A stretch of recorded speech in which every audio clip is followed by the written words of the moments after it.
Hi, it's Rachel and welcome back to my Resurrected channel. Today I'm going to be replying to assumptions about me and assumptions about life in Korea. So first of all, let me just tell y'all that half of you completely read me like a book and the other half made me totally rethink what I post on social media. I need to set things straight and I'm gonna get to answering. All the apartments in Seoul are so expensive and small. In general, I would say that the apartments in Seoul are smaller than apartments you would rent in the US for the same price, but what I think is small has changed since I've come to Korea and lived in a small shoebox and a bigger shoebox, and now I kind of live in a refrigerator box or something. So not all of the apartments are expensive and small. Some are expensive and big or small and expensive. That people stare at you in the subway. There are a lot of foreigners in Seoul, so it's not as common to get stared at to where you would notice and feel uncomfortable. I mean, it happens occasionally, but when I'm walking, I always have headphones and I'm just looking down or looking at my phone. I'm not really looking at what's around me. More than staring at me, I do notice people staring at what I'm doing on my phone, especially when I'm on the subway and it's really crowded and you kind of can't help. It's in their general line of sight. There's kind of looking at me scroll through Facebook or scroll through Instagram or whatever, and I'm like, hey, you want to see? I mean, you are a very peaceful person. I love that you think this. I like to think that I'm a chill person. We could all use a little bit more peace in our lives, I guess. I would like to become a more peaceful person. I assume it was hard to communicate with your boyfriend at first, when we first met. When we first met, he wasn't very good at speaking English, and of course my Korean was even worse than it is now because we met actually only a few months after I arrived in Korea, so there were a few more misunderstandings at first, but it was surprisingly not that hard to communicate, or as hard as you would assume it would be. That you never planned on moving to Korea. That is true until the year before that I actually moved. I was kind of at a crossroads, if you will. I had just gotten out of a really long-term relationship and I was graduating college. My sister, who I was living with, was moving in with her boyfriend, so I was already looking for another place to live. I was working 2 jobs, so I wasn't making much money and I wasn't having a very fun life. When you're in a relationship, when you're literally 16 years old until you're 21, 22, you completely change as a person during that time. Since I was in that relationship for my entire youth, up until that point, I didn't really get to figure out completely, this sounds dumb, but who I was.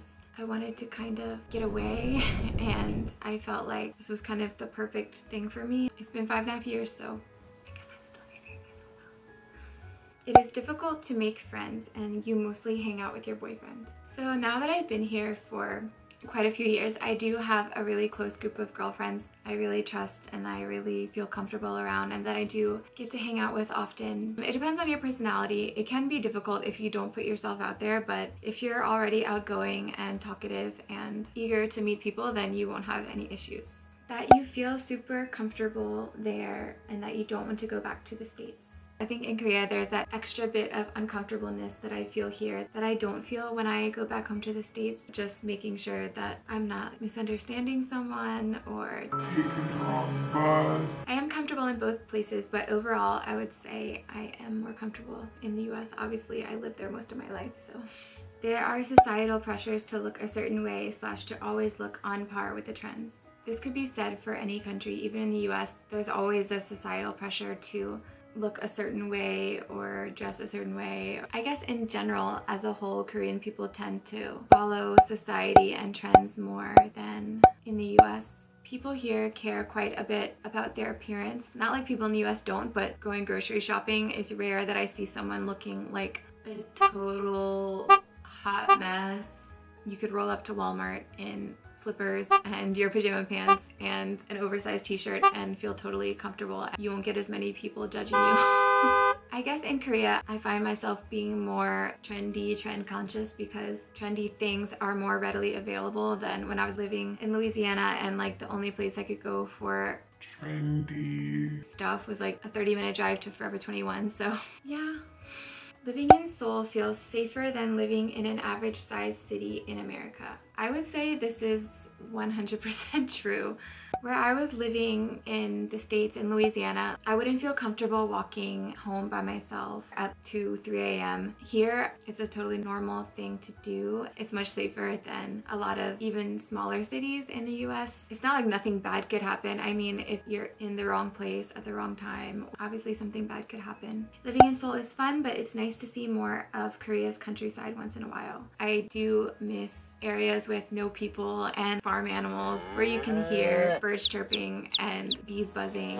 You've always been very independent and a financially responsible person. Financially responsible, yes.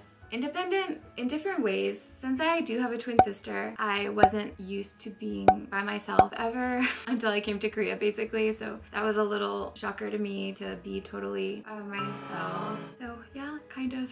This one just says you're rich. No, I'm not rich and I've never been rich and I'll probably never be rich, but I know that I am very fortunate to have a nice apartment and be semi-financially stable, kind of. I guess in my mind, the definition of rich is being able to spend money and not worrying about it on a daily basis, I guess. And no, I'm not rich. I wish I was.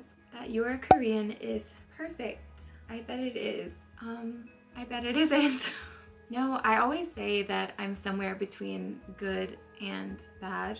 That you talk very softly because you don't want Koreans to think you're a loud American. LOL. I am like overly conscious about if I'm on public transportation, if I'm on the phone, or if I'm talking to a friend, because that can be seen as rude, but no, I'm just quiet. Oh, girl. People think that all foreigners are obsessed with K-pop / think they are Korea boos. Some of them might ask you, do you like K-pop? Just to start a conversation or to figure out why you're in Korea, but a lot of Korean people aren't interested in K-pop at all, so I don't think that they assume that foreigners here are. You are a very friendly person and don't really get aggressive. I think I've gotten more friendly like since I've been in Korea, because I've kind of had no other choice but to meet new people. Like I didn't know anyone when I first came here. And yeah, I'm very, very non-confrontational and I hate confrontation. Usually when something makes me really angry or really upset, I just shut down and stop talking. I need to work on that in 2018. That Seoul is an expensive place to live. Some things are more expensive than back home. It also depends on what you're comparing to, because I traveled to Tokyo recently and let me tell you, Seoul's not expensive.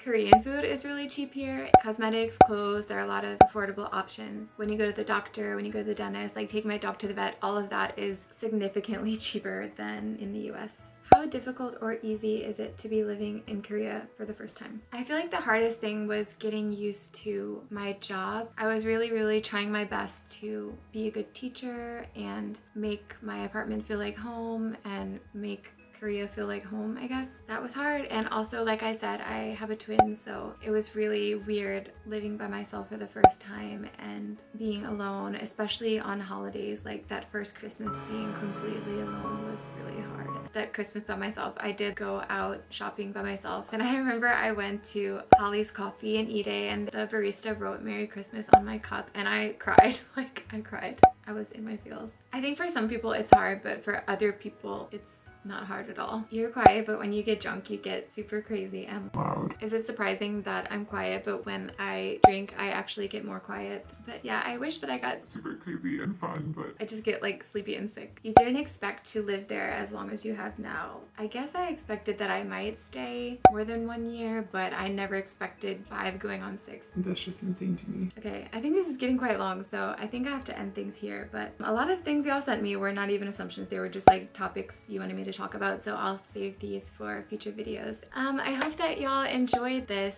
As always, if there's anything you want to see, please let me know in the comments and give this video a like and subscribe if you haven't already. See you again next time. Bye!